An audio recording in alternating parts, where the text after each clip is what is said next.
पेड़ है चादर ओढ़े या खड़ा कोई,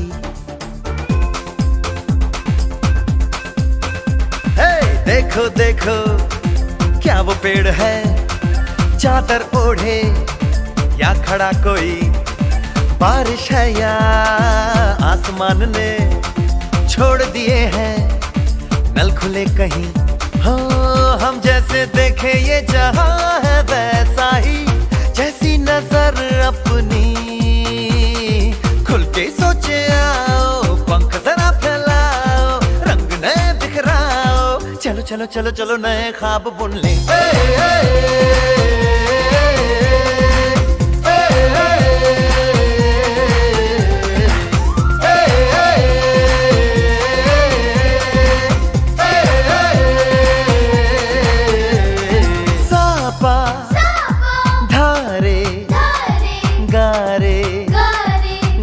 पासा बम बम बम बम बम बम बोले, बम चिक बोले और मस्ती में डोले, बम बम बोले मस्ती में डोले, बम बम बोले मस्ती में तू डोल रे, बम बम बोले मस्ती में डोले, बम बम बोले मस्ती में तू डोल रे। भला मछलियां भी क्यों उड़ती नहीं, ऐसे भी सोचो ना, सोचो सूरज रोज नहाए या बाल भिगो के ये बुद्धू बनाए, हमें ये सारे तारे टिमटिमाए या फिर गुस्से में कुछ बड़बड़ाते रहे। खुल के सोचे आओ, पंख जरा फैलाओ, रंग नए बिखराओ, चलो चलो चलो चलो नए ख्वाब बुन ले।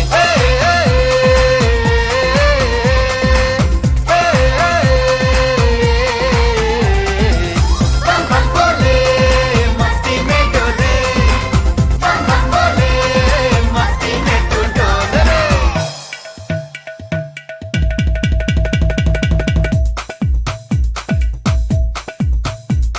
और रट रट के क्यों टैंकर फुल, आंखें बंद तो डब्बा गुल, ओए बंद दरवाजे खोल रे, हो जा बिंदास बोल रे,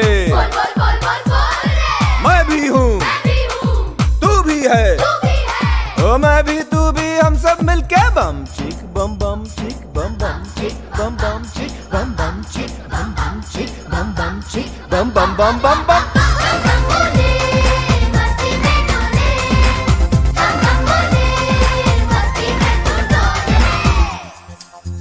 ऐसी रंगों भरी अपनी दुनिया है क्यों, सोचो तो सोचो ना, प्यार से चुन के इन रंगों को किसी ने सजाया, ये संसार है जो इतनी सुंदर है अपनी दुनिया, ऊपर वाला क्या कोई कलाकार है। खुल के सोचे आओ, पंख जरा फैलाओ, रंग नए बिखराओ, चलो चलो चलो चलो चलो चलो चलो चलो चलो चलो चलो चलो नए ख्वाब बुन ले। बम बम बोले मस्ती में डोले, बम बम बोले मस्ती। गुड इवनिंग भाई, गुड इवनिंग जी, गुड इवनिंग। की हाल चाल जी? वधिया हो सारे, तंदुरुस्त हो, फैमिली वधिया? चलो बहुत वधिया वधिया ही होना चाहिए। Good evening Gunjan, good evening Saurabh, good evening Naveen, good evening Praveena, good evening Pooja, good evening Roshni, very good evening मेरे बच्चों, वेरी गुड इवनिंग पाल साहब, क्या हाल चाल हैं? Good evening Bhima Shankar, good evening Pooja. Sir को गाना खोज कर लाना पड़ता है लोगों के लिए, सही बात है। कम से कम मैं 1-1.5 घंटा तो यही सोचता हूँ कि गाना कौन सा लगाऊं। आपको पता है क्या इस बात के बारे में? मैं बहुत बढ़िया हूँ यार, बहुत बढ़िया हूँ, बट यहाँ पे हमारे काम खराब हुआ पड़ा है, ठीक है, किसानों के चक्कर में ना, मतलब पूछो मत, ठीक है।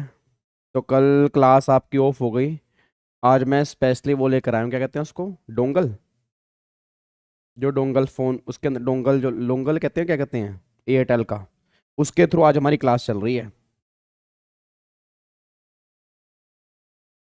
चलो जी, बहुत बढ़िया सर, आप इतना अच्छा पढ़ाते हो कि मन कर रहा है अब फिर से पढ़ लूं। पढ़ लो मेरे बच्चे, पढ़ लो। आज तुम्हारी क्लास थी रेजिडेंशियल स्टेटस की, इनके मई 24 में एग्जाम है, तुम्हारे नवंबर 24 में। पहले इनको मत्था टेको, ऐसे करो, हे मई 24 वालों, मैं आज सर की क्लास रेजिडेंशियल स्टेटस की देखी है, मुझे बहुत अच्छा लगा, अच्छा चलती हूँ, दुआओं में याद रखना। ये आपको सारे आशीर्वाद देंगे, ठीक है, ये आपके सीनियर हैं, ठीक है। ऐसे इनको ऐसे करके मत्था टेक के जाना है आपने, ठीक है वंशिका। चलो मिलते हैं कल वाली क्लास के अंदर, मिलते हैं मेरे बच्चे।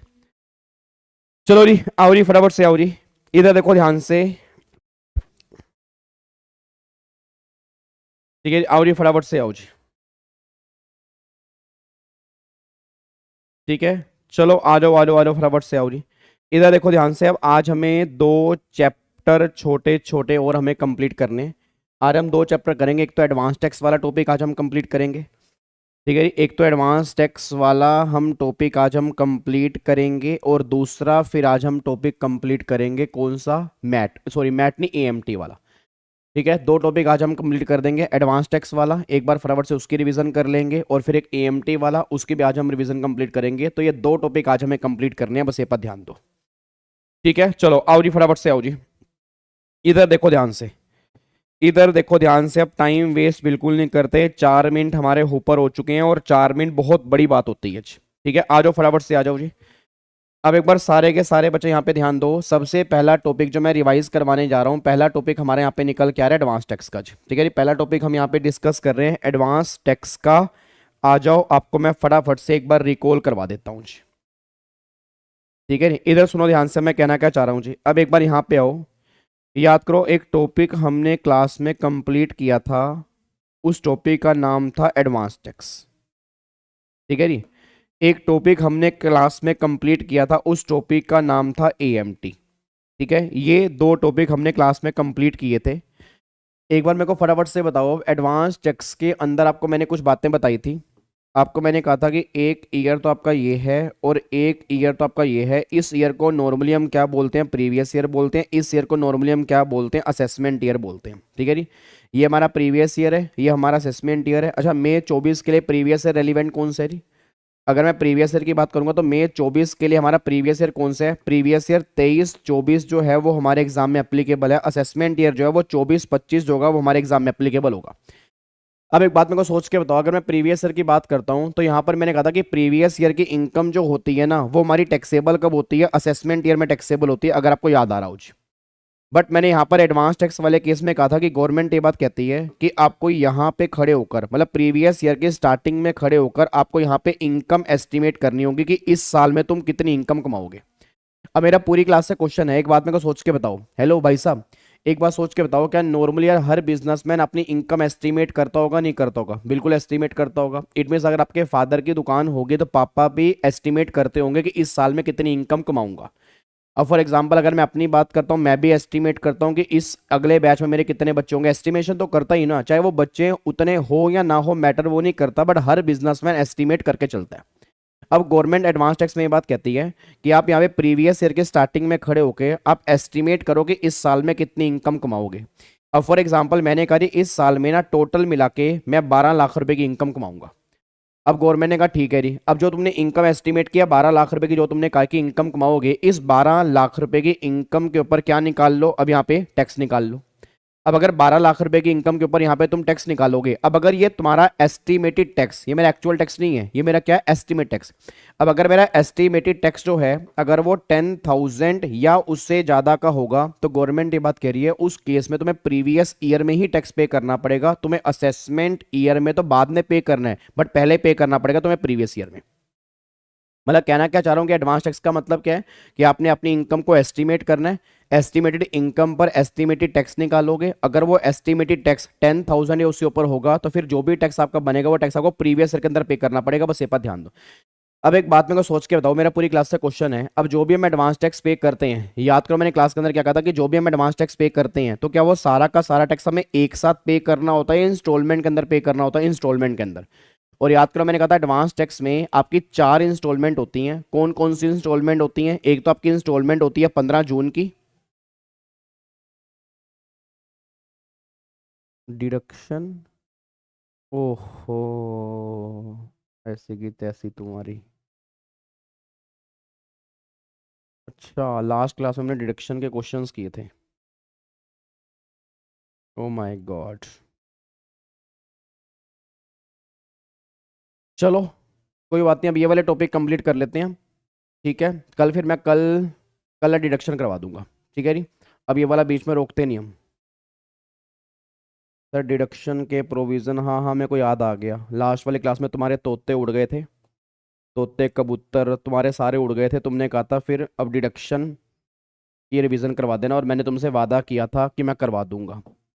Sorry Shaktimaan, sorry Shaktimaan, sorry Shaktimaan, ठीक है। कोई बात नहीं, मैं नेक्स्ट क्लास में करवा दूंगा, पूजा टेंशन मत लो, ठीक है। मेरे होते हुए टेंशन लेने की रिक्वायरमेंट नहीं है, ठीक है।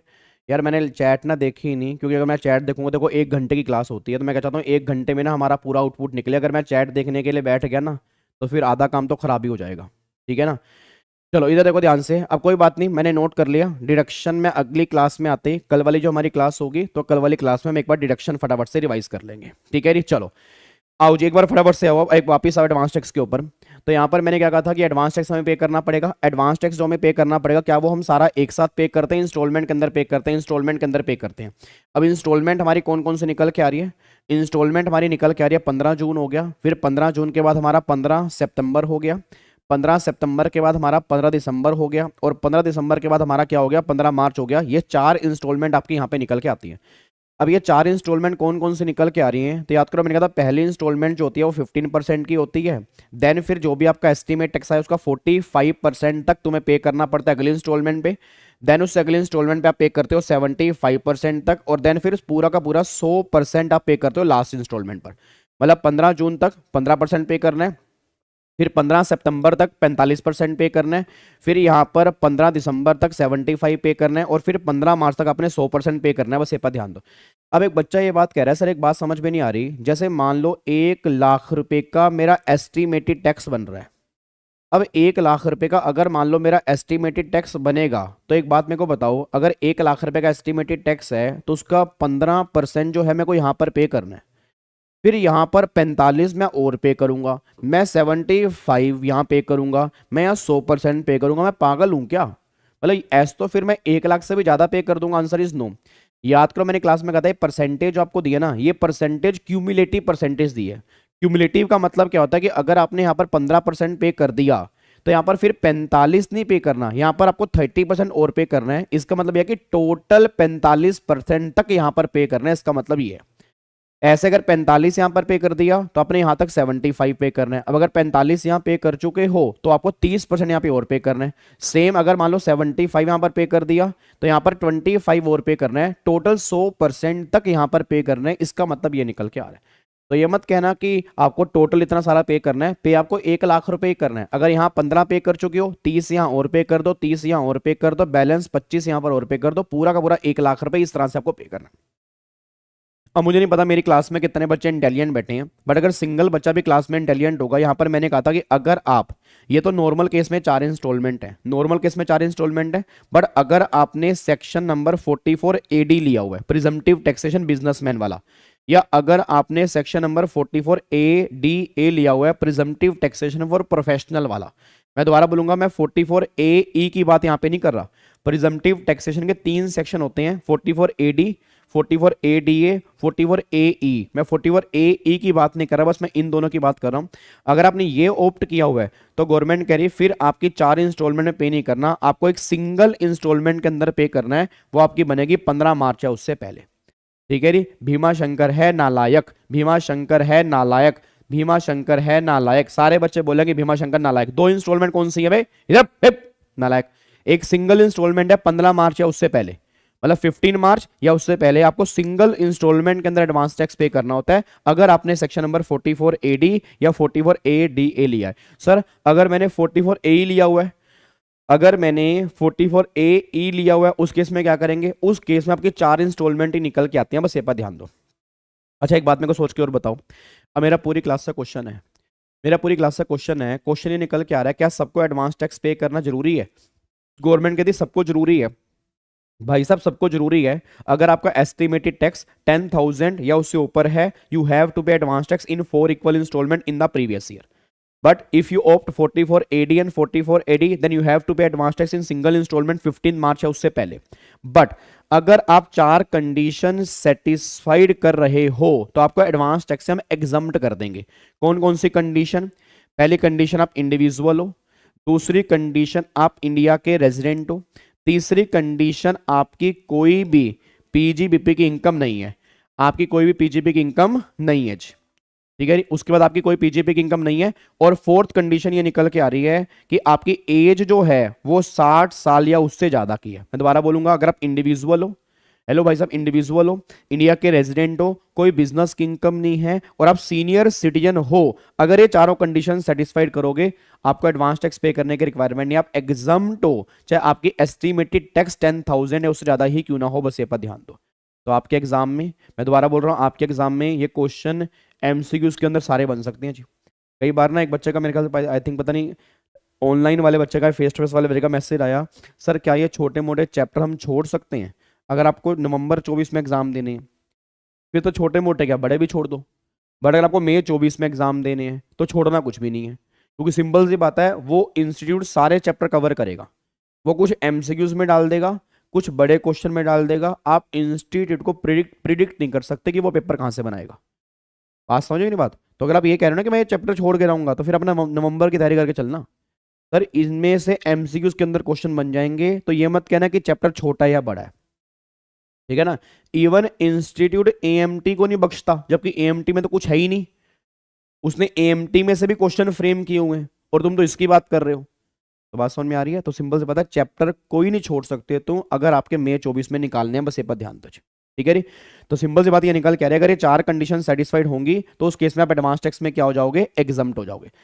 अच्छा एक बात मेरे को और बताओ जी, अब आपकी ड्यू डेट निकल के आ रही है, या तो 15 जून, या आपकी 15 सितंबर, या आपकी 15 दिसंबर, या आपकी 15 मार्च। अब सोच के बोलना, अगर मैं 15 मार्च तक एडवांस टैक्स पे नहीं किया, बट मैंने 31 मार्च से पहले पे कर दिया, क्या उसको एडवांस टैक्स मानेंगे? हेलो भाई साहब, सर मैं तो पूरा इनकम टैक्स छोड़ने की सोच रहा हूं। आप तो सलमान खान हो यार, आप कुछ भी छोड़ सकते हो। आपने लॉरेंस बिश्नोई को अभी तक छोड़ रखा है, बताओ, या लॉरेंस बिश्नोई ने आपको छोड़ रखा है, ये नहीं समझ आ रहा, बट छोड़ तो रखा ही है ना। तो आप तो इनकम टैक्स छोड़ो, जीएसटी छोड़ो, आपको तो मेरे को लग रहा है वैसे भी पास कर सकते हैं वो। आप अगर एक मेल ही टाइप कर दोगे ना कि आई एम सलमान खान, शायद वो हो सके आपको पास ही कर दें, नालायक। हाँ जी, फटाफट से बताओ, अगर आपने 15 मार्च को पे नहीं किया, अगर आप 31 मार्च को पे करते हो, क्या इसको एडवांस टैक्स मानेंगे? आंसर इज यस मानेंगे। याद करो मैंने क्लास के अंदर भी कहा था, लास्ट डेट वैसे 15 मार्च होती है, बट अगर तुम 31 मार्च से पहले पे कर दोगे, इसको भी एडवांस टैक्स मानेंगे, बट आपको यहां पर इंटरेस्ट एप्लीकेबल हो जाएगा, बस ये पर ध्यान दो।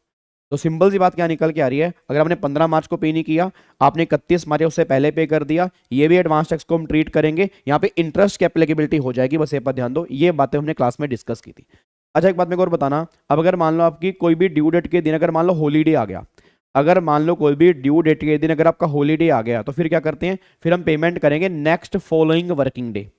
अब अगर नेक्स्ट फॉलोइंग वर्किंग डे है, तो जो भी है तुम्हारा डिले हो रहा है ना, उस केस में कोई भी इंटरेस्ट एप्लीकेबल नहीं होगा। उसका रीजन है क्योंकि डिले जो हो रहा है वो आपकी गलती की वजह से नहीं हो रहा। अगर मान लो फॉर एग्जांपल कोई नेशनल हॉलीडे हो गया, उस केस में डिले हो गया, तो गवर्नमेंट कह रही कोई दिक्कत वाली बात नहीं है। बट एक बात बताऊं, आजकल डिले होगा ही क्यों? पेमेंट ऑनलाइन होती है।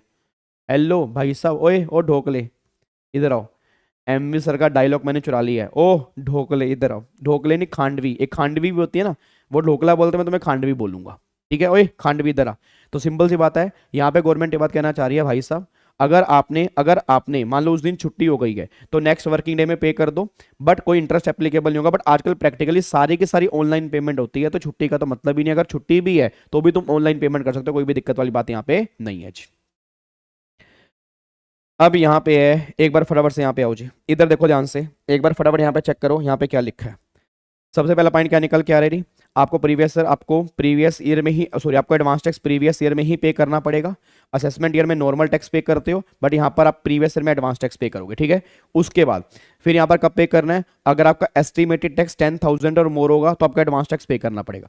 बट अगर आप इंडिया के रेजिडेंट हो, इंडिविजुअल हो, एज आपकी 60 साल या उससे ऊपर है, आपकी बिजनेस की इनकम नहीं है, आपको एडवांस टैक्स पे करने की लायबिलिटी नहीं है।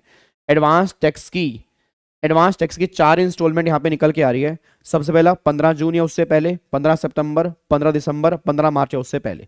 पहले 15% हो गई, देन 45, देन 75 और देन यहाँ पे पूरा का पूरा आपको पे करना पड़ेगा, बस ये पर ध्यान दो। और वही बात यहाँ लिखी है, यहाँ 45 अगर पहले जितना पे कर चुके हो वो माइनस कर दो, बैलेंस पे कर दो। ऐसे यहाँ 75 टोटल है, जितना पहले पे कर दिया वो माइनस करके बैलेंस यहाँ पे कर दो। ऐसे ही 100% यहाँ पे टोटल है, जितना पहले पे कर दिया वो माइनस कर दो, बैलेंस यहाँ पर पे कर दो। ये पॉइंट यहाँ पे निकल के आ रहा है। देन फिर 44 AD और 44 ADA वाले केस में सिंगल इंस्टॉलमेंट होती है 15 मार्च या उससे पहले, और अगर 31 मार्च या उससे पहले पे कर दोगे तो भी उसको हम एडवांस टैक्स ही ट्रीट करेंगे, बट विद इंटरेस्ट एप्लीकेबल हो जाएगा, बस ये पर ध्यान दो। कोई दिक्कत तो नहीं है?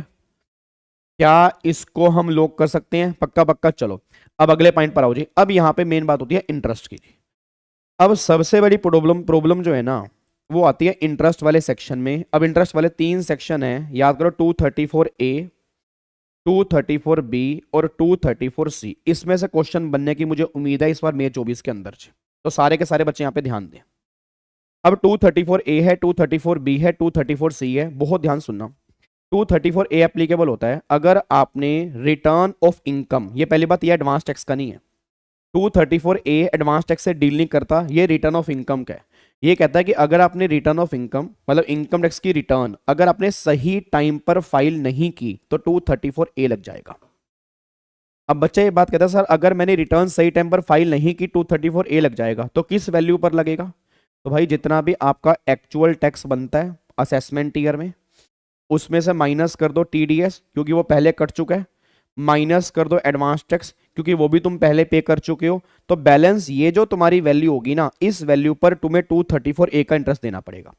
सर किस रेट से पे करना पड़ेगा? 1% पर मंथ और part of month, 1% per month और पार्ट ऑफ मंथ, और कितने महीने का? ड्यू डेट के अगले दिन से लेके जब तक तुम रिटर्न भरोगे उतने महीने का तुम्हें यहां पर इंटरेस्ट पे करना पड़ेगा। जैसे मान लो तुम्हारी रिटर्न भरने की डेट है 31 जुलाई और तुमने रिटर्न भरी 15 दिसंबर, तो मतलब जुलाई, अगस्त, सितंबर, अक्टूबर, नवंबर और दिसंबर का भी पूरा महीना काउंट करेंगे क्योंकि 1% पर मंथ और पार्ट ऑफ मंथ है, तो 5 महीने का इंटरेस्ट एप्लीकेबल हो जाएगा। बस ये पर ध्यान दो। आपके एग्जाम में ये क्वेश्चन बन सकता है। भाई साहब इधर सुनो ध्यान से, आपस में एक बार बातें छोड़ दो, ठीक है जी। तो अगर मैं दोबारा कह रहा हूं सर, अभी भी आप मेरी बात समझ नहीं पा रहे, फरवरी खत्म है, मार्च है और अप्रैल है, 60 दिन है, कैलेंडर रख लो सामने और एक एक दिन को काटा मारते रहना, तब तुम्हारे अंदर घबराहट पैदा होगी कि हमारे पेपर हैं अभी, और अभी मेरे को तुम सिंसियर लग नहीं रहे हो अभी भी। बात समझ में नहीं बात को?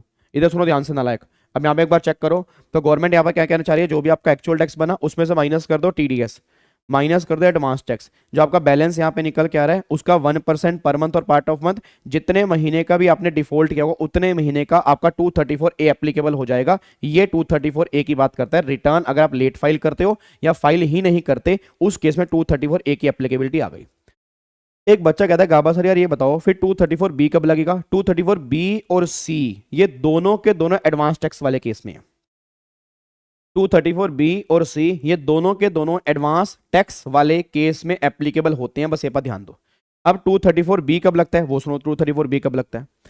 वो ये बात कहता है जो भी आपने एडवांस टैक्स पे किया ड्यूरिंग द प्रीवियस ईयर, मतलब प्रीवियस ईयर के ड्यूरिंग में जो तुम्हारा प्रीवियस ईयर है उसमें जितना भी टोटल तुमने एडवांस टैक्स पे किया अगर वो लेस देन है 90% ऑफ असेस्ड टैक्स, मतलब जो भी तुम्हारा एक्चुअल टैक्स बनता है, जो भी तुमने एक्चुअल टैक्स असेसमेंट ईयर के अंदर पे करना था, अगर उसके 90% से भी कम तुमने प्रीवियस ईयर में एडवांस टैक्स पे किया होगा ना, तो 234B तुम्हारे ऊपर लग जाएगा। सर नहीं समझा मैं बात, मैं आपको बताता हूं। जैसे मान लो आपका असेसमेंट ईयर में टैक्स बनता है 2 लाख, असेसमेंट ईयर में आपका टैक्स बनता है 2 लाख, तो गवर्नमेंट कहती है 2 लाख अगर तूने प्रीवियस ईयर में एडवांस टैक्स 1,80,000 या उससे ऊपर पे कर दिया तो 234B नहीं है। बट अगर तूने प्रीवियस ईयर में टोटल मिलाकर एडवांस टैक्स अगर 180 से कम पे किया 234B लग जाएगा। सर कितनी वैल्यू पर लगेगा? अगेन कितनी वैल्यू पर लगेगा? जितना भी आपका वही असेस्ड टैक्स है माइनस में जो एडवांस टैक्स है वो उसमें से माइनस कर दो। अगर कोई टीडीएस कटा है तो वो माइनस कर दोगे। बैलेंस वैल्यू पर 234B का इंटरेस्ट लगेगा। सर किस रेट से लगेगा? अगेन 1% पर मंथ और पार्ट ऑफ मंथ से लगेगा। और कितने टाइम का लगेगा याद है किसी को? जो रेगुलर बैच वाले बच्चे हैं वो मुझे आंसर दे सकते हैं कितने टाइम का लगेगा? ये लगना स्टार्ट होगा 1 अप्रैल से। 1 अप्रैल में क्यों कह रहा हूं? क्योंकि 31 मार्च तक अगर आपने 90% पे कर दिया होता तो 234B लगता ही नहीं ना। गवर्नमेंट ने कहा प्रीवियस ईयर के एंड तक। प्रीवियस ईयर का एंड मतलब 31 मार्च। इट मीन अगर कोई 31 मार्च तक 90% पे कर देगा 234B है ही नहीं, तो कब से लगेगा? 1 अप्रैल से। और कब तक लगेगा? जब तक तुम पेमेंट नहीं करोगे तब तक लगेगा। इसका आपका इंटरेस्ट की एप्लीकेबिलिटी यहां पर है जी। क्या बात सर? एक बार ना अगर एक देखो, वैसे हम कह रहे हैं एक आधा एग्जाम्पल अगर आप दे पाओगे तो बहुत अच्छी बात हो जाएगी। मैं ऐसा करूंगा एक ही एग्जाम्पल में तुम्हें तीनों ABC तीनों करा दूंगा। ठीक है, एक एग्जाम्पल दे दूंगा। अभी आपके मॉड्यूल में नहीं दिया हुआ इन्होंने प्रैक्टिकल, बट मैं तुम्हें प्रैक्टिकल बना के दे दूंगा कि अगर प्रैक्टिकल बनेगा तो किस तरह से बनेगा, और सिंगल एग्जाम्पल में तीनों कवर कर लेंगे। अभी सिर्फ इतना सुन लो कि 1 अप्रैल से लगेगा। और कब तक लगेगा? जब तक तुम पेमेंट करोगे तब तक लगेगा। 1% पर मंथ और पार्ट ऑफ मंथ। और इतनी वैल्यू का कितनी वैल्यू का लगेगा? जितना एक्चुअल टैक्स है माइनस में एडवांस टैक्स माइनस में टीडीएस, उतनी वैल्यू का 234B तुम्हारे हाथ में एप्लीकेबल हो जाएगा। बस ये पर ध्यान दो। कोई दिक्कत वाली बात तो नहीं है। तो ये 234B की बात होती है। यार एक बात बताओ, अब 234C कब लगेगा? 234C लगता है अगर आपने इंस्टॉलमेंट में कोई दिक्कत की है।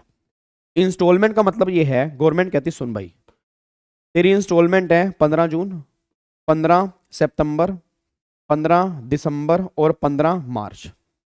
अब जो तूने 15 जून तक एडवांस टैक्स पे किया, जो तूने 15 जून तक एडवांस पे किया, अगर वो कम है 15% ऑफ असेस्ड टैक्स, मतलब जो भी तूने एडवांस टैक्स पे किया यहां तक, अगर 15% ऑफ असेस टैक्स से कम है, मतलब जो भी तुम्हारा रिटर्न ऑफ इनकम में टैक्स बनता है उसके 15% से तूने कम पे किया यहां पर, तो तुम्हारा 234C का इंटरेस्ट लग जाएगा।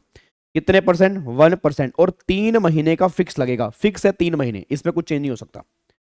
ऐसे ही जो तूने यहां पे एडवांस टैक्स पे किया less than 45% of return of income वाला टैक्स, तो फिर जितना भी डिफरेंस होगा 1% 3 महीने का, यहां पर भी 3 महीने फिक्स है, इंटरेस्ट लग जाएगा।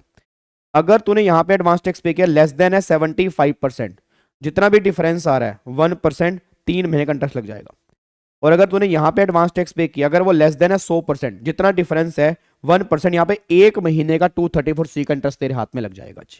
बट यहां पर एक बात मैंने बोली थी, यहां पर गवर्नमेंट कहती है 15% है ना, हम तुझे अलाउड कर देंगे अगर तू यहां तक, अगर तू जो तूने एडवांस टैक्स पे किया है अगर वो इसके 12% के बराबर भी है तो तू 234C के इंटरेस्ट से बच सकता है। वैसे 15 की लिमिट है, हम तुझे माफ कर रहे हैं। 12% तक भी अगर तूने पे की है तो यहां पे 234C का इंटरेस्ट नहीं है। ऐसे सेकंड इंस्टॉलमेंट में 36% या उससे ऊपर पे कर दिया, पे करना है 45, बट अगर 36 या उससे ऊपर बन रहा है तो 234C यहां पर भी नहीं लगेगा। बट यहां पे कोई कंसेशन नहीं है, यहां 75 और 100% देना पड़ेगा। पहली 2 इंस्टॉलमेंट में कंसेशन है 12% और 36%, गवर्नमेंट कह रही हम यहां पे कंसेशन दे देंगे, और नीचे वाली 2 इंस्टॉलमेंट में कोई भी कंसेशन नहीं मिलेगा जी। आपको मैं एक बार दिखाता हूं,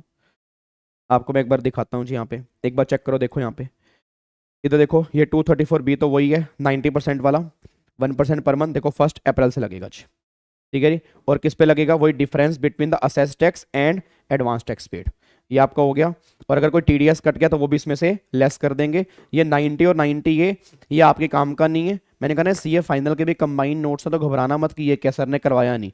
ये एक चैप्टर है DTAA, ये सीए फाइनल के अंदर आता है, तो इसकी बात कर रहे हैं। आपके लिए सिर्फ क्या है? असेस टैक्स माइनस में एडवांस टैक्स माइनस में टीडीएस। उसके बाद फिर यहाँ पे अगर आप चेक करोगे 234C, देखो री 3 महीने 3 महीने 3 महीने 1 महीने का फिक्स है, ठीक है। यहाँ 15, 45, 75, 100 और 12 और 36% पहली 2 इंस्टॉलमेंट पर तुम्हें कंसेशन दे रहे हैं। इस पे इंटरेस्ट लगेगा जो टैक्स चार्जेबल है तुम्हारा, जो तुमने रिटर्न ऑफ इनकम में शो किया, माइनस में टीडीएस टीसीएस और माइनस में एडवांस टैक्स भी यहाँ पे आएगा। ये सारी बातें आपकी सीए फाइनल के अंदर आनी है, आगे वाली ये तुम्हारे काम की नहीं है, ठीक है। अब यहां पे सुनो ध्यान से, अब मैं तुम्हें एग्जाम्पल दे देता हूं। एग्जाम्पल क्या है वो देखो जी। सारे बच्चे, मेरे बच्चे लास्ट में 1 महीने का इसलिए है, मैं तो कह रहा हूं 1 महीने का भी ज्यादा है मेरे बाबू। 15 मार्च है, 15 मार्च से 31 मार्च 15 दिन होते हैं, बट गवर्नमेंट के 1 महीने का इंटरेस्ट लगा रहे हैं। ये तुम्हारे ऊपर हार्डशिप हो रही है। ऊपर गैप आ रहा है 3-3 महीने का, लास्ट में गैप है 15 दिन का, फिर भी गवर्नमेंट कह रही है 1 मंथ का इंटरेस्ट एप्लीकेबल करेंगे। अब मैं तुम्हें एग्जांपल देता हूं जी। यहाँ पे ये तुम्हारा प्रीवियस ईयर है, ये तुम्हारा असेसमेंट ईयर है, ठीक है जी, बहुत ध्यान सुना। ये तुम्हारा प्रीवियस ईयर, ये तुम्हारा असेसमेंट ईयर, ठीक है।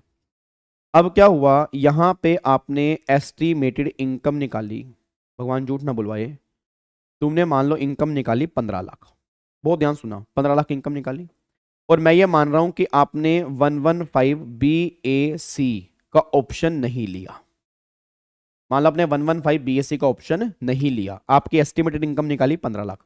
अब एस्टिमेटेड इनकम पर टैक्स कितना आ जाएगा स्लैब रेट से, तो 10 लाख से ऊपर 5 लाख है, और उसका 1.5 लाख प्लस में 1,12,500, तो प्लस में 4% सेस, तो ये आ गया आपका 2,73,000 रुपये का आपका टैक्स निकल के आ गया। कोई दिक्कत तो नहीं है।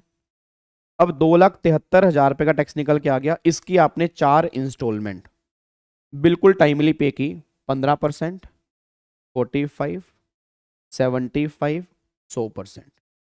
इसका 15% 40,950 आपने यहाँ तक दे दिया, ठीक है। और फिर 2,73,000 रुपये का 45% 1,22,850 आपने यहाँ तक दे दिया, ठीक है। उसके बाद फिर आपका 2,73,000 रुपये का 75% 2,04,750 रुपये यहाँ तक दे दिया, और पूरा 2,73,000 रुपये आपने यहाँ तक दे दिया। क्या आपने अभी तक कोई दिक्कत की है? क्या आपने अपने अकॉर्डिंग कोई परेशानी कोई दिक्कत है आपको, या बिल्कुल सही किया आपने? टैक्स गलत निकाला क्या मैंने?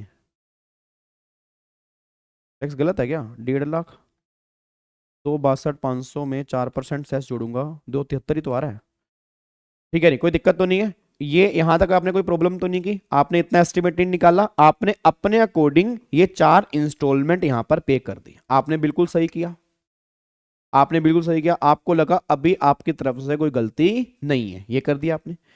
फिर क्या हुआ, यहां पे एक्चुअल इनकम जो निकल कर आई, एक्चुअल इनकम जो आप रिटर्न में शो कर रहे हो, एक्चुअल इनकम जो निकल कर आई वो भाई साहब आ गई आपकी 20 लाख। क्या हो सकती है? एक्चुअल इनकम ज्यादा हो सकती है, 20 लाख आ गई। 20 लाख पे अब टैक्स निकल के आएगा, भगवान झूठ ना बुलवाए, 10 लाख का 30% ये आएगा 3 लाख, प्लस में 1,12,500 प्लस में 4%, तो ये आएगा टैक्स जो आएगा विद सेस 4,29,000 रुपए का ये आएगा, ठीक है। और रिटर्न फाइल करने की ड्यू डेट थी साहब मेरे 31 जुलाई, ये आपकी आरओआई की ड्यू डेट है, ठीक है। बट आपने क्या किया, आपने 18 दिसंबर को यहां पे आरओआई फाइल्ड की, एंड यहीं पर आपने टैक्स पे किया। आपने आरओआई फाइल किया, यहीं पर आपने टैक्स पे किया 18 दिसंबर को यहां पर। अब सुनो, अब क्या दिक्कत आ रही है, अब सुनो ध्यान से क्या दिक्कत आ रही है। सबसे पहली बात, क्या 234A लगेगा जी? सारे बच्चे बोल दो, क्या 234A लगेगा? रिटर्न यहां फाइल करनी थी, यहां फाइल करनी थी, यहां फाइल की है, 234A लगेगा। तो कितनी वैल्यू पर लगेगा? 4,29,000 आपको पेमेंट करनी थी, आपने 273 पे किया, तो 4,29,000 माइनस में 2,73,000 आपने इतना पे किया था, तो साहब आपका 1,56,000 रुपए का डिफॉल्ट है। तो 1,56,000 का 1% कितने महीने होंगे? जुलाई है ना, अगस्त, सितंबर, अक्टूबर, नवंबर, दिसंबर, मल्टीप्लाई 5, तो इसका 1% मल्टीप्लाई 5, तो 7,800 रुपए का 234A का इंटरेस्ट आ गया। बताओ कोई दिक्कत? कोई दिक्कत तो नहीं है? 234A का इंटरेस्ट निकल के आ गया। हेलो भाई साहब, लॉक कर दूं इसको? फटाफट से बोलो यार, क्या इसको हम लॉक कर सकते हैं? तो ये आपका 234A का इंटरेस्ट यहाँ पे निकल के आ गया आपका 7,800 रुपए का, ठीक है जी। चलो अब यहाँ पे 234B देखते हैं। 234B, तो गवर्नमेंट ने कहा जो तुम्हारा असेस्ड टैक्स है 429, उस 4,29,000 रुपए का 90% तुझे पे करना था प्रीवियस ईयर के एंड तक। 429 का 90% कितना आ रहा है जी? 3,86,100, इतना पे करना था, इतना पे करना था जी। अरे 12 से होए राम, रोशनी कह रही है सेम, इधर आओ, इधर आओ नालायको तुम। 1% पर मंथ का रेट है, पर एनम का रेट नहीं है। और अगर तुम दो, रोशनी तो रेगुलर बैच की बच्ची है, रोहित का मुझे पता नहीं है। 1% पर मंथ का रेट है, 5/12 क्यों करोगे भाई? पर एनम के रेट को 5/12 करोगे ना सर, वो पर एनम के रेट को 5/12 करते हो। ये मैंने स्पेसिफिकली क्लास के अंदर बताया भी था कि पर मंथ का रेट है तो मंथ के रेट को मंथ से मल्टीप्लाई करोगे ना, 5/12 क्यों करोगे? अब यहाँ पे 90% आपको इतना पे करना था, आपको इतना पे करना था प्रीवियस ईयर के एंड तक, बट आपने कितना दिया है? 273, तो आपने 90% से कम पे की है, तो 234 भी लग गया। अब 234 लग गया तो भाई साहब 4,29,000 में से फिर अगेन 2,73,000 माइनस कर दिए तो 1,56,000 पर 156 पर लगेगा 234 1%। कितने महीने का लगेगा? अब 31 मार्च तक आपको पे करना था, तो 1 अप्रैल से लगेगा। 1 अप्रैल से कब पे किया आपने? 18 दिसंबर। तो अप्रैल मई जून जुलाई अगस्त सितंबर अक्टूबर नवंबर दिसंबर 9 महीने का यहां पे आपको 234 भी देना पड़ेगा जी। तो देखो जी 1,56,000 का 1% मल्टीप्लाई 9, तो 14,040 रुपए का 234 बी आ गया। ये हो गया 234 बी का इंटरेस्ट। एक बार मैं दोबारा बोलूंगा, आपको 90% इतना बनता है, इतना देना था, बट आपने दिया कितना है? 273, तो आपने 90 से कम दिया, तो इंटरेस्ट पूरी वैल्यू पर लगेगा। पूरी वैल्यू का मतलब टोटल में से ये माइनस कर दोगे इस वैल्यू पर 1%। कब से लगेगा? 1 अप्रैल। कब तक लगेगा जब तक तुम पेमेंट कर रहे हो? तो अप्रैल से लेकर दिसंबर तक 9 महीने का ये 234 बी आ गया जी। ये 234 बी आ गया। अब 234 सी की बात करो। अब 234 सी, अब गवर्नमेंट कह रही है जो ये तेरा टैक्स आया ना, जो तेरा टैक्स आया 4,29,000, इसका 15% हमें चाहिए था 15 जून तक। अब यहां पे आओ जी, 15 जून, 15 सितंबर, 15 दिसंबर, 15 मार्च। अब 4,29,000 पे जो तेरा टैक्स है, जो तेरा एक्चुअल टैक्स है, उसका 15% हमें चाहिए था। 4,29,000 रुपए का 15%, 64,350 रुपए हमें चाहिए था यहां तक। और तूने कितना पे किया भाई? तूने पे किया 40,950। और मेरे ख्याल से ये 40,950 इसके 12% से भी कम है। एक बार चेक करना, एक बार देख लेते हैं। 4,29 का 12 कितना आएगा? 429 का 12% अगर मैं निकालूंगा तो 51,480 आता है। 51,480, आपने 40,950 किया तो 12% से भी कम है, तो भाई 234 सी तो लगेगा। फिर 4,29,000 रुपए का 45%, 193,050 यहां पे करना था, और तूने यहां कितना पे किया? 1,22,850, और ये 36% से भी कम पे किया आपने। सर मतलब अगर 31 मार्च तक पे, हाँ, अगर आपने 31 मार्च तक 90% पे कर दिया होता तो 234 भी नहीं लगता, 234 बीस से बच जाते तुम। उसके बाद फिर 4,29,000 रुपए का 75%, 321,750 तूने यहां तक पे करना था, और तूने कितना पे किया? 204,750। और तुझे पूरा 4,29,000 यहां पे करना था, तूने 273 पे किया। ये भाई साहब 234 सी पे आ गया। तो देखो जी 64,350 माइनस में 40,950, ये आ गया 23,400। तो 193,050 माइनस में 122,850, ये आ गया 70,200। फिर 321,750 माइनस में 204,750, ये आ गया 1,17,000। और यहाँ पे आ गया जी 4,29,000 माइनस में 273, ये आ गया 1,56,000। अब कुछ नहीं करना, यहाँ पे 1% 3 महीने, यहाँ पे 1% 3 महीने, यहाँ पे 1% 3 महीने, यहाँ पे 1% 1 मंथ। अब एक बार चेक कर लो यहाँ पे क्या आएगा जी। तो 23,400 का 1% अगर मैं निकालूंगा 3 महीने का, 702 रुपये आ रहा है मेरे ख्याल से। ठीक है, अब यहाँ पे 70,200 का 1% निकालूंगा 3 महीने का, 2,106 रुपये आ रहा है। उसके बाद 1,17,000 का 1% 3 महीने, 3,510 रुपये आ रहा है। ठीक है जी सर, आपको मेरे मैसेज दिख रहे हैं? यही वाला दिख है जो आपने ये बोला कि दिख रहे नहीं दिख रहे। ठीक है जी, उसके बाद जी 1,56,000 रुपये का 156 का 1% और 1 महीने का 1,560 रुपये आ रहा है जी। अब टोटल कर लोगे 1560, 3510, 2106 और 702, तो ये 7878 का 234C आ गया। ये आपका क्वेश्चन है जी, बस ये क्वेश्चन है 234C का जी। बताओ जी, कोई दिक्कत परेशानी तो बता दो जी, कोई दिक्कत तो नहीं है? माइनस में कौन से वाला अमाउंट सर? एक, क्या कह रहे हो, एक बार पहले वाला पेज मतलब माइनस में कौन सा?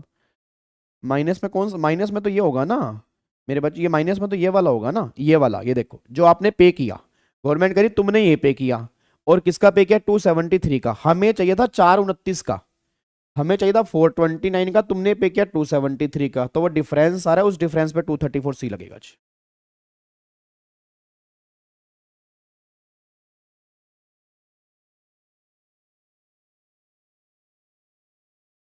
कोई दिक्कत तो नहीं है जी? तो ये हमारा 234C का इंटरेस्ट निकल के आ गया जी। यहाँ तक पैक कर दूं? चलो अब सुनो ध्यान से, अब गवर्नमेंट यहाँ पे कुछ एक्सेप्शन लेकर आ रही है। अब गवर्नमेंट ये बात कह रही है कुछ केसेस में 234C का इंटरेस्ट एप्लीकेबल नहीं करेंगे, मतलब अगर आपने ये वाली इनकम पर इंस्टॉलमेंट पे नहीं की तो कोई दिक्कत वाली बात नहीं है, क्योंकि इन इनकम को तुम एस्टिमेट ही नहीं कर सकते। याद करो कौन कौन सी इनकम है। कैपिटल गेन की इनकम तुम स्टार्टिंग में एस्टिमेट नहीं कर पाओगे, गवर्नमेंट का कोई बात नहीं, कैपिटल गेन की इनकम तुम छोड़ दो। ऐसे ही lottery, casual income, betting, gambling, lottery, इसको हटा दो। फिर बिजनेस, अगर तुम्हारा पहली बार फर्स्ट, अभी तुमने पहले बार बिजनेस स्टार्ट किया है, तुम इनकम एस्टिमेट नहीं कर सकते। और फिर डिविडेंड की इनकम, इन इनकम को तुम एस्टिमेट नहीं कर सकते, तो इन पे तुम्हें स्टार्टिंग में एडवांस टैक्स पे नहीं करना, बट जैसे ये इनकम बीच में अराइज होगी उस पे जो टैक्स बनेगा उससे अगली इंस्टॉलमेंट पर तुम्हें पे करना पड़ेगा। मतलब स्टार्टिंग में तुम्हें एस्टिमेट नहीं करना इन चार इनकम को, बट जैसे ही बीच में राइज होगी उस पर टैक्स निकाल दो और अगली इंस्टॉलमेंट पर इसको पे कर दो, तो हम तुम्हारा 234C का इंटरेस्ट इस पे माफ कर देंगे, कोई भी दिक्कत वाली बात नहीं है। कोई दिक्कत तो नहीं है जी? पक्का पक्का? सर एक बार फिर क्वेश्चन की समरी बता दो। अरे मेरे बाबू, ये देखो यार, 273 आपने एस्टिमेट किया, इसके बेस पे अपने चार इंस्टॉलमेंट पे कर दी। 15 लाख की इनकम थी, इतना टैक्स बना, आपने चार इंस्टॉलमेंट पे कर दी। आपकी एक्चुअल इनकम आई 20, उस पर टैक्स बना इतना। ठीक है, आपको रिटर्न भरनी थी यहाँ पर, आपने रिटर्न भरी यहाँ, ये रिटर्न में डिफॉल्ट हो गया। अब कितने पे टैक्स लगेगा? 429, बट इसमें से मैं 273 तो दे चुका हूँ, तो 1%, जितने महीने का डिफॉल्ट किया 234 आ गया। बी, इसका 90 यहाँ तक आना चाहिए 31 मार्च तक, 31 मार्च तक इसका 90 नहीं आया, क्योंकि 90 बनता ज़्यादा, आपने 273 दिया, तो डिफरेंस 429 प्लस -273 पे 234B का 1 अप्रैल से लेके यहाँ तक का इंटरेस्ट लग गया जब तक पेमेंट की है। 234C, तुमने इसकी चार इंस्टॉलमेंट पे की, गवर्नमेंट करी हमें इसकी चाहिए थी, अब इसके डिफरेंस पर 3-3 महीने 1-1% का इंटरेस्ट लग गया जी। ठीक है, तो अब जाके ये सारी की सारी बातें एडवांस टैक्स में आपकी निकल के आती हैं। क्या इसको पैक कर सकते हैं जी? क्या हम इसको पैक कर सकते हैं? फटाफट से बोल दो जी, क्या हम इसको पैक कर पाएंगे? फटाफट से बोल दो, कोई दिक्कत तो नहीं है? अच्छा, ये मैं आपको दोबारा बोल रहा हूँ, ये एनआर की टैक्सेशन आपकी सीए फाइनल में है या आपको नहीं करनी है? कहीं कह दो सर ये तो आपने क्लास में करवाई नहीं है। आ रहा हूँ जी, अब एक टॉपिक आपका यहाँ पर है एएमटी का, अब उस एएमटी वाले टॉपिक पे आते हैं जी। अब आते हैं एएमटी वाले टॉपिक पर। कहाँ पे दिया हुआ है इन्होंने? दिया भी हुआ, नहीं भी दिया हुआ, नहीं दिया हुआ, नहीं दिया हुआ।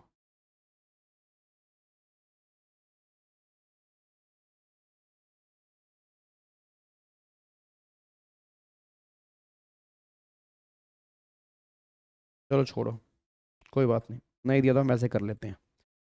आओ जी, इधर सुनो ध्यान से, मैं कहना क्या चाह रहा हूँ। अब यहाँ पे एक बार बात करते हैं एएमटी। देखो एएमटी ना, आपको याद करो, अब जिन बच्चों को थोड़ा बहुत याद हो, याद करो मैंने कहा था एएमटी कॉन्सेप्ट गवर्नमेंट क्यों लेकर आई थी।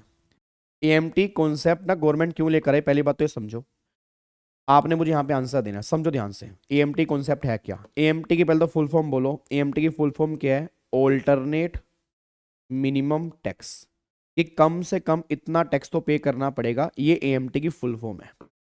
पहली बात तो ये इसकी फुल फॉर्म है alternate minimum tax. Sir 100 page 104 के बाद होगा, पेज 104 के बाद, एक बार देख लेते हैं भाई, 104 के बाद, लग तो नहीं रहा। बाकी आपने देखा होगा तो कोई बात नहीं, देख लेते हैं।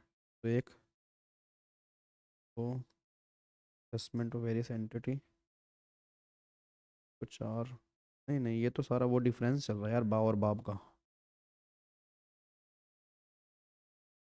ये नहीं है। ना ना ये तो डिफरेंस है, मैट है तो, मैट है। ये रहा एम, एप्लीकेबिलिटी ऑफ एएमटी, हाँ non applicability of AMT computation, हाँ ये रहा है ये रहा। इधर देखो ध्यान से, 116 पेज पे है। इधर सुनो ध्यान से, मैं कहना क्या चाह रहा हूँ। अब मेरा पूरी क्लास का क्वेश्चन है, अब यहाँ पे एएमटी के बारे में दिया हुआ है। पहले पहले नॉर्मल समझो यार, हम नॉर्मल समझते हैं जो मैं तुम्हें बताना चाह रहा हूँ, सुनो ध्यान से। तो पहली बात मैंने क्या बोला कि एएमटी की फुल फॉर्म क्या निकल के आ रही है, ऑल्टरनेट मिनिमम टैक्स, ठीक है, ऑल्टरनेट मिनिमम टैक्स, दिमाग पे सेट करो क्या है ऑल्टरनेट मिनिमम टैक्स। दूसरी बात ये सुनना कान खोल के कि एएमटी जो है, एएमटी एप्लीकेबल होगा other than company. Other than company का मतलब क्या है कि ये कंपनी पर नहीं लगेगा, क्योंकि कंपनी पर एक टॉपिक है मैट जो तुम आगे रख के पढ़ोगे, ठीक है, अभी तुम्हारे सिलेबस में डिस्कस नहीं है मैट, तो मैट को भी तुम भूल जाओ, हम बात कर रहे हैं एएमटी की। अब जो मैंने बोला अदर देन कंपनी पर लगेगा, तो क्या मैं कह सकता हूं इंडिविजुअल पर लग सकता है, यस, एचयूएफ पे यस, एओपी पर यस, पार्टनरशिप फर्म पर यस, एलएलपी पर यस, इन सब पे लग सकता है, कंपनी को छोड़कर, कंपनी की बात यहां पे नहीं होगी। अब गवर्नमेंट ने कहा देखो री ध्यान सुनना, इंडिविजुअल वाले केस में ना, इंडिविजुअल वाले केस में, एचयूएफ वाले केस में, एओपी वाले केस में, और बीओआई वाले केस में, और एजेपी वाले केस में एक सेक्शन है 115 BAC डिफॉल्ट स्कीम, ठीक है। ऐसे कोऑपरेटिव सोसाइटी वाले केस में एक सेक्शन है 115 BAD और एक सेक्शन है 115 BAE, कोऑपरेटिव सोसाइटी वाले केस में। अब अगर ये लोग ये स्पेशल स्कीम का ऑप्शन ले लेते हैं, ऑप्शन ले लेते हैं, तो इनके ऊपर एएमटी नहीं है।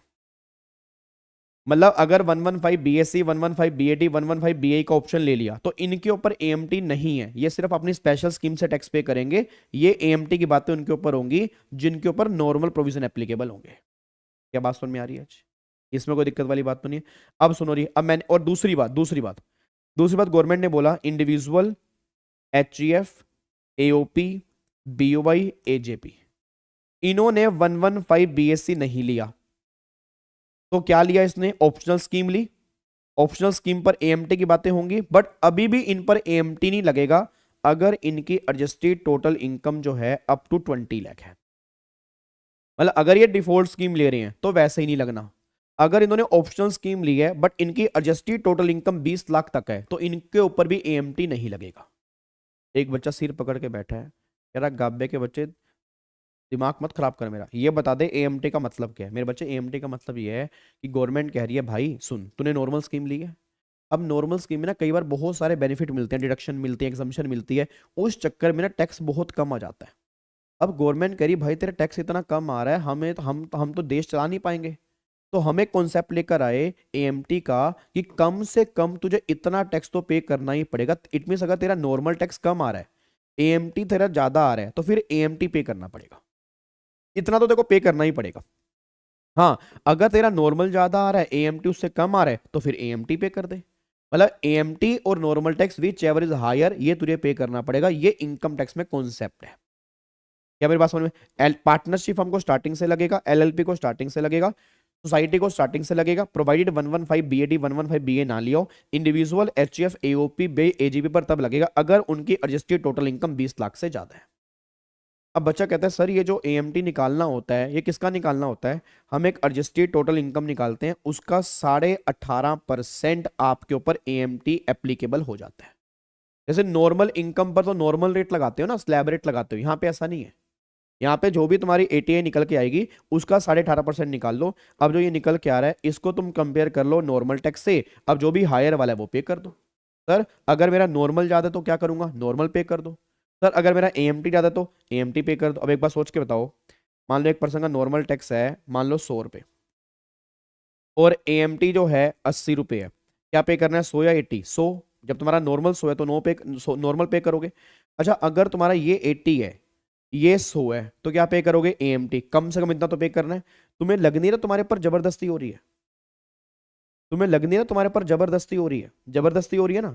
अब जबरदस्ती हो रही है तुम्हारे पर, तो गवर्नमेंट ने बोला ठीक है, अब तेरे को जबरदस्ती लग रही है तो 20 रुपए का तू हमसे एएमटी क्रेडिट ले ले। याद है एएमटी क्रेडिट?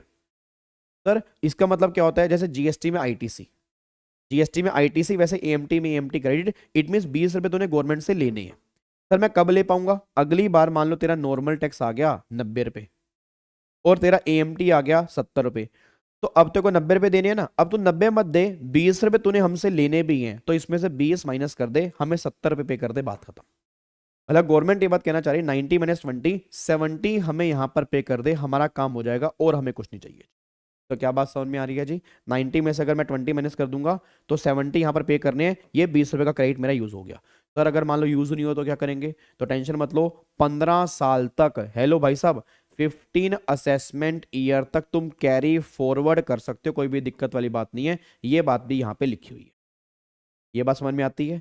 बट इसके अंदर सबसे मेन बात क्या है जो तुम्हारे एग्जाम के अंदर बन सकती है, एडजस्टेड टोटल इनकम में क्या लेते हैं और क्या नहीं लेते हैं। अब मैं तुम्हें वो दिखा देता हूँ। अब यहाँ पे आ जाओ, एक बार इधर चेक करो पहले तो।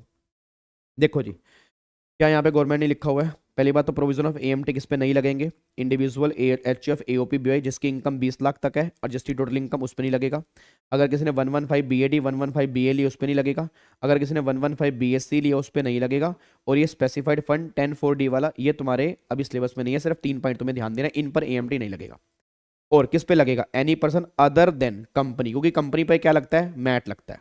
अब हु हैज क्लेम डिडक्शन, अब क्लेम डिडक्शन अंडर चैप्टर 6 से हेडिंग सी, वो 80 IA IB IC वाली, और एक 10AA और 35 AD। अब मेन आ रहा है एडजस्टेड टोटल इनकम कैसे निकालते हैं। देखो यहाँ पे 18.5% लगेगा एडजस्टेड टोटल इनकम का। अब एडजस्टेड टोटल इनकम कैसे निकालते हैं, चेक कर लेना। अब total income before giving the effect to AMT provision as increase by the deduction claimed if any. मतलब जो तुमने नॉर्मल इनकम निकाली है, जैसे तुमने नॉर्मल इनकम निकाली है ना, जो तुम नॉर्मल इनकम निकालते हो, गवर्नमेंट ने कहा तुमने नॉर्मल इनकम निकाल ली, ठीक है। अगर उस नॉर्मल इनकम में तुमने ये वाली कोई भी डिडक्शन क्लेम की है उसको ऐड करो। सर कौन कौन सी क्लेम की है? तुमने चैप्टर 6 से हेडिंग सी, चैप्टर 6 से हेडिंग सी मतलब 80 IA IB, 80 IA से RRB, ये वैसे CA इंटर लेवल पे आपके सिलेबस में नहीं है तो मेरे ख्याल से यहाँ से पूछेगा भी नहीं। बट अगर इसमें से कोई भी डिडक्शन तुमने क्लेम की है ये तुम्हें ऐड करनी पड़ेगी। 80C से 80U नहीं कह रहा, वो हेडिंग बी में है, ये हेडिंग सी की बात कर रहा है, 80 IA वाली। तो अगर तुम्हें दी हुई है इसको तुम ऐड कर दोगे। 80P को छोड़कर, 80P अगर दिया हुआ है तो 80P ऐड नहीं करना, उसने बोला है एक्सेप्ट 80P, मतलब 80P को ऐड नहीं करना। 80P को बाहर निकाल दो, उसको छोड़कर 80 IA टू 80 RRB ऐड कर दो। फिर 10AA तो हमारे सिलेबस में ही है, SEZ वाली, याद करो, ये तो हमने आई थिंक लास्ट क्लास के अंदर क्वेश्चन भी किया था, 10AA वाला SEZ वाला। तो अगर तुमने वो डिडक्शन क्लेम की है, माइनस कर रखी है, उसको भी ऐड करो उस इनकम में। और फिर 35 AD, याद करो 35 AD PGP का, वो 14 बिजनेस होते हैं, hotel 2 star above category, hospital minimum 100 patient bed हो गया, याद करो warehousing facility for sugar हो गया, हाँ हाँ हाँ हाँ हाँ हाँ हाँ हाँ हाँ हाँ, याद आ गया याद आ गया याद आ गया। तो 35 AD अगर आपने डिडक्शन क्लेम की है उसको भी तुम ऐड करो और उसमें से माइनस कर दो जितना तुम्हें सेक्शन 32 में डेप्रिसिएशन मिलता अगर तुम 35 AD ना क्लेम करते तो। अगर मान लो फॉर एग्जांपल एक बिल्डिंग बनाई आपने होटल के लिए, उस पर 35 AD क्लेम कर दिया, उसको ऐड कर दो। अब अगर 35 AD नहीं क्लेम करते तो नॉर्मल क्या मिलता? डेप्रिसिएशन 10%, तो वो तुम माइनस कर दोगे। तो वो माइनस करने के बाद फिर तुम्हारी एडजस्टेड टोटल इनकम निकल के आएगी और उसका 18.5% तुम्हारा AMT निकल के आ जाएगा। बस ये पर ध्यान दो। अब उसको आपने क्या करना है? कंपेयर करना है नॉर्मल टैक्स से, जो ज्यादा होगा वो पे कर दोगे। AMT ज्यादा AMT पे कर दो, नॉर्मल ज्यादा नॉर्मल पे कर दो। अगर AMT ज्यादा है तो तुम्हारे ऊपर हार्डशिप हो रही है, तुम्हें AMT क्रेडिट मिलेगा। और देखो यहाँ पे लिखा भी है कि 15 साल तक वो क्रेडिट तुम आगे कैरी फॉरवर्ड कर सकते हो। ये बातें आपकी यहाँ पे लिखी हैं। क्या आपको बात समझ में आ रही है? तो ये बातें आपकी AMT के अंदर, मेन जो पॉइंट इसके अंदर है, जो पॉइंट मेन इसके अंदर है वो ये वाला है, एडजस्टेड टोटल इनकम की कैलकुलेशन वाला। और इस चैप्टर में कुछ भी नहीं है। ये बच्चों वाली बातें, 18.5% रेट तुम्हें याद हो जाएगा। हाँ हाँ हाँ हाँ हाँ हाँ हाँ हाँ, ये क्वेश्चन भी फ्रेम हो सकता है, AMT कहां कहां नहीं लगता। ये भी ध्यान रखना, AMT कहां कहां नहीं लगता। बोलो कहां कहां नहीं लगता। पहला, individual HF AOP BY AJP अगर इनकी एडजस्टेड टोटल इनकम 20 लाख तक है, नहीं लगता। सोसाइटी वाले केस में अगर 115 BAD 115 BAE ली है, नहीं लगता। इंडिविजुअल वाले केस में अगर 115 बीएससी ली है तो भी नहीं लगता, इन 3 केस में नहीं लगता। और कहां लगेगा? बाकी सब केस में लगेगा कंपनी को छोड़कर। कितने परसेंट? 18.5%। 18.5%। उसके बाद किसका लगेगा? एडजस्टेड टोटल इनकम का।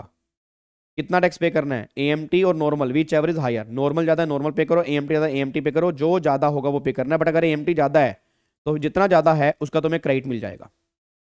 बात समझ आ रही है? उसके बाद उस क्रेडिट को तुम यूज कर सकते हो किस ईयर में? जिस ईयर में नॉर्मल टैक्स ज्यादा होगा। ठीक है? और कितने साल तक कैरी फॉरवर्ड करोगे? 15 साल तक तुम कैरी फॉरवर्ड कर लोगे। एडजस्टेड टोटल इनकम निकालते कैसे हैं? नॉर्मल इनकम जब तुमने निकाली है, अगर उस नॉर्मल इनकम को निकालते हुए तुमने इनमें से कोई भी डिडक्शन माइनस की है उसको ऐड करो। क्या ऐड करना है? चैप्टर 6 से heading C 80 to 80 RRB except 80 P 10 double A 35 AD और माइनस में अगर 35 एडी ना क्लेम करता तो 32 में कितना डेप्रीसिएशन मिलता उसको तुम माइनस कर दो। उसके बेस पे आपका ये एटीआई निकल कर आएगा। बस ये आपका निकल के आ रहा है। पता मैं बताओ, ये आपका जी एएमटी। ठीक है जी। तो ये 2 टॉपिक हैं, इसका भी आपके मॉड्यूल में इन्होंने क्वेश्चन दिया नहीं है। ठीक है, बट सिंपल ही क्वेश्चन बनेगा अगर बनेगा तो, या तो एमसीक्यू के अंदर बन सकता है या मेन के अंदर बन सकता है, वो मैं कुछ नहीं कह सकता। ठीक है, तो ये आपका पॉइंट निकल के आ रहा है। बट मैं दोबारा बोल दूं ये तब लगेगा अगर आपने 115 बीएससी नहीं लिया। अगर गलती से उसने बोला 115 बीएससी लिया और एएमटी निकाल के बता दो तो झूठ कह रहा है वो, मत निकालना, क्योंकि 115 बीएससी वालों में एएमटी लगता ही नहीं है। तो अगर 2 साल में 2 एएमटी क्रेडिट मिल रहे हैं तो थर्ड ईयर में हाँ दोनों क्लेम कर लो, बिल्कुल कोई दिक्कत वाली बात नहीं है जी, दोनों क्लेम कर सकते हो जी। तो सिंपल सी बात ये निकल के आ रही है कि आप क्रेडिट क्लेम कर सकते हो बट उस ईयर में जिस ईयर में नॉर्मल टैक्स ज्यादा है। ठीक है ना? अगर मान लो आपका एएमटी ज्यादा है तो आपको तो क्रेडिट मिलता रहेगा ना, आप यूज ही कब कर पाओगे? जिस ईयर में नॉर्मल टैक्स ज्यादा होगा, बस ये पर ध्यान दो जी। डेप्रिसिएशन तो मेरे बच्चे निकालना होगा ना, बट दिक्कत वाली बात नहीं है। बिल्डिंग पर तो रेट हमें याद ही होता है 10%, तो जितनी वैल्यू दी होगी उसका 10% निकाल लोगे, वो तुम्हारा डेप्रिसिएशन निकल के आ जाएगा जी।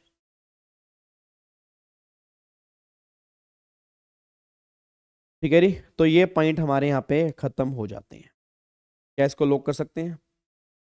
पक्का पक्का। चलो अब सुनो ध्यान से, फिर कल वाली क्लास में हम आते ही डिडक्शन एक बार फटाफट से रिवीजन कर लेंगे। आपसे हाथ जोड़ के निवेदन है, डिडक्शन एक बार घर से पढ़ के आना। ठीक है ना? तभी हमारी 1 घंटे में सोल्व हो पाएंगी, नहीं तो फिर 1 घंटे में सोल्व हो नहीं पाएंगी। तो आपने एक बार डिडक्शन, आज आपका काम ही यही है, आज आपका काम ही यही है कि आज और कल शाम तक डिडक्शन एक बार फटाफट से गो थ्रू करो, जहां से भी अपने क्लास लिए, मुझसे लिए, मेरे नोट्स देखो, कहीं से भी लिए उनके नोट्स देखो, ताकि कल शाम को जब मैं यहाँ पर बोलूँ तो आपको मेरी बातें समझ में आए। उससे पहले मैं एक बार कल स्टाफ को बोल दूंगा 80G की वो क्लास मैंने कहा था उन्होंने डाली नहीं है, एक बार फिर मेरे को या तो दिन में याद करवा देना, मैं स्टाफ को बोल दूंगा 80G वाली क्लास आपके यूट्यूब पे डाल देंगे।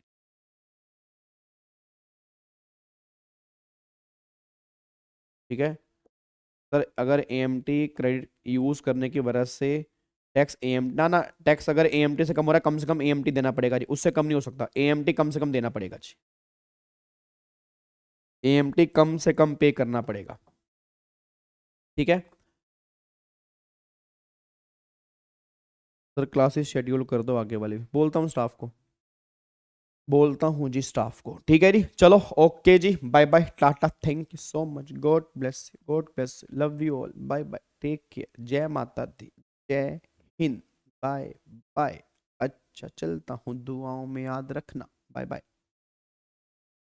ठीक है जी, बाय बाय बाय बाय।